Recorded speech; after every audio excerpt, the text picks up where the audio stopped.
Selamat pagi, Pak Sparta dan teman-teman semua.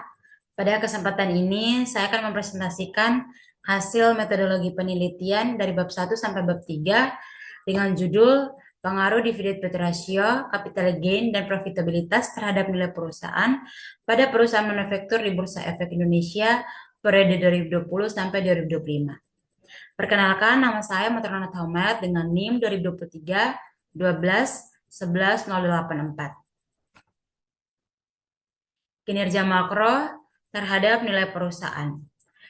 Di periode 2020 sampai 2025, sektor manufaktur mengalami pemulihan yang sangat kuat, di mana kontribusinya terhadap PDB mencapai 19,20% pada triwulan keempat tahun 2025 dengan angka tertinggi dalam satu dekade.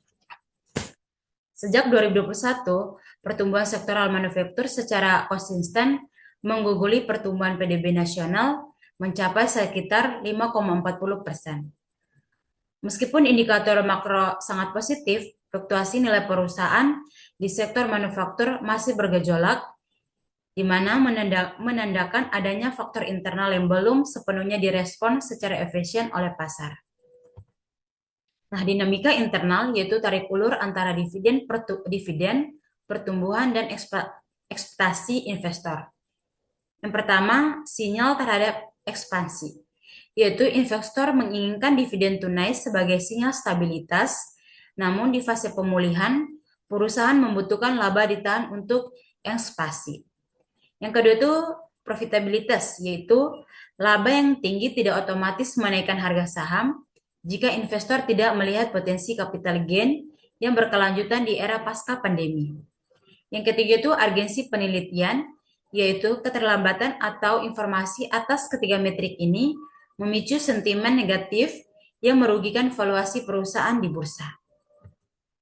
Rumusan masalah utama yaitu yang pertama efek dividen. Apakah dividen P/E ratio berpengaruh secara parsial terhadap nilai perusahaan manufaktur periode 2020 sampai 2025? Yang kedua, efek apresiasi saham. Apakah capital gain berpengaruh secara parsial terhadap nilai perusahaan manufaktur periode 2020 sampai 2025? Yang ketiga itu efek kinerja operasional.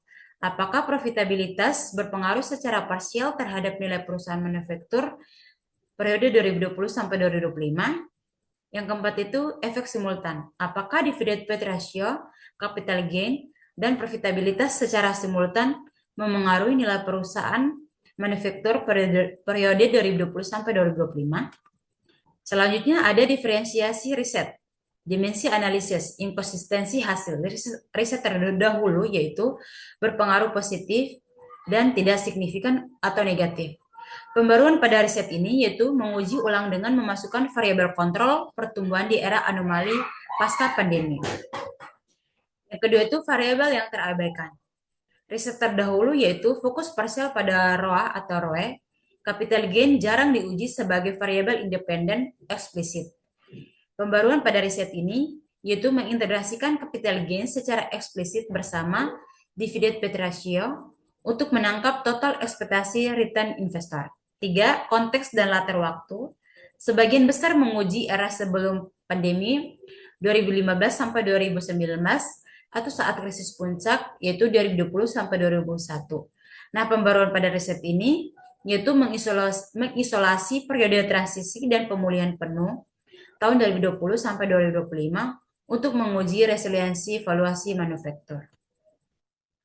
Nah, ada 3 pilar grand teori dalam valuasi perusahaan. Yang pertama, agensi teori, yaitu kebijakan dividen memitigasi biaya keagenan, di mana membagikan laba mencegah manajer melakukan suboptimal, menyelaraskan kepentingan manajemen dan pemegang saham.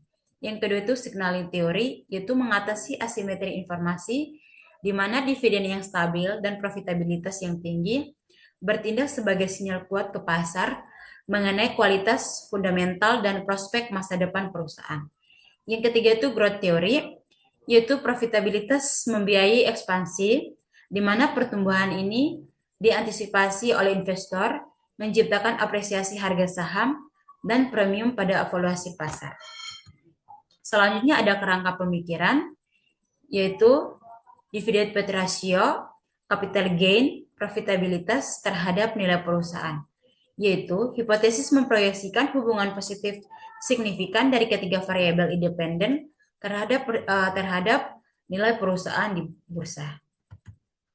Ada desain penarikan sampel yaitu purposive sampling, yaitu populasi awal itu 105 perusahaan di perusahaan manufaktur di Bursa Efek Indonesia periode 2020 sampai 2025 dengan menggunakan 4 filter.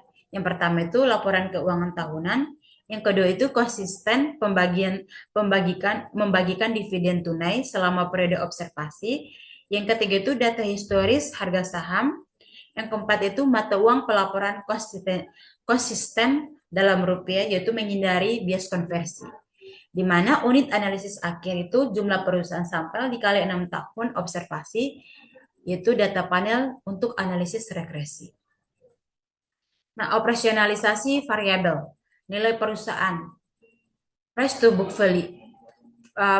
value, yaitu harga saham penutupan akhir tahun dibagi nilai buku per saham dengan rasional, yaitu mengukur ekspektasi pasar terhadap aset bersih penghasil laba di masa depan.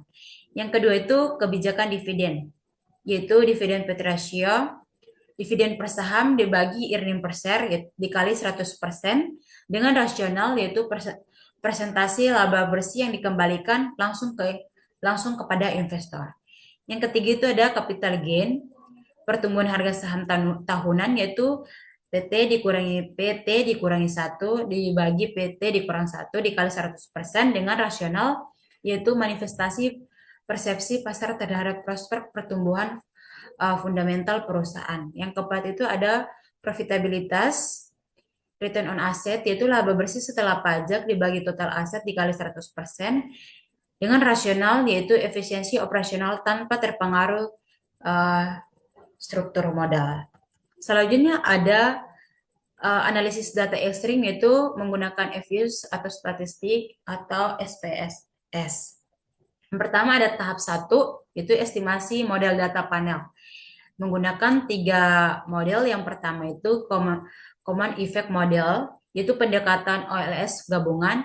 Yang kedua itu fixed effect model, yaitu mengontrol heterogenitas spesifik perusahaan. Yang ketiga itu random effect model, yaitu estimasi generalized least square. Yang tahap kedua itu uji asumsi klasik. Yang pertama itu ada normalitas, yaitu distribusi residual. Yang kedua itu multikolinearitas, yaitu toleransi dan nilai VIF antar variabel independen.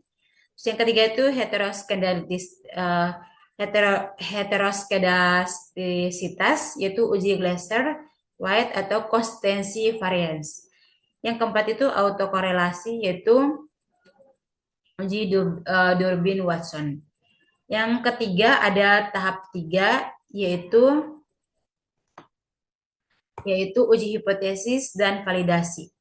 Yang pertama itu uji T menggunakan signifikansi parsial, itu hipotesis 1, hipotesis 2, dan hipotesis 3. Yang kedua itu uji F, yaitu signifikansi simultan. Terus yang ketiga itu adjusted R-squared, yaitu data prediksi model variasi dependen. Selanjutnya ada referensi utama. Di sini ada landasan teori evaluasi, ada jurnal empiris terkini juga. Nah, data pustaka selengkapnya terlampir pada naskah proposal. Nah, penelitian ini bukan sekedar pengujian variabel keuangan, melainkan upaya memencetakan cetak biru evaluasi perusahaan manufaktur di era pasca pandemi. Produktivitas bukanlah segalanya, namun dalam jangka panjang hal ini hampir segalanya. Demikian presentasi saya. Sekian dan terima kasih.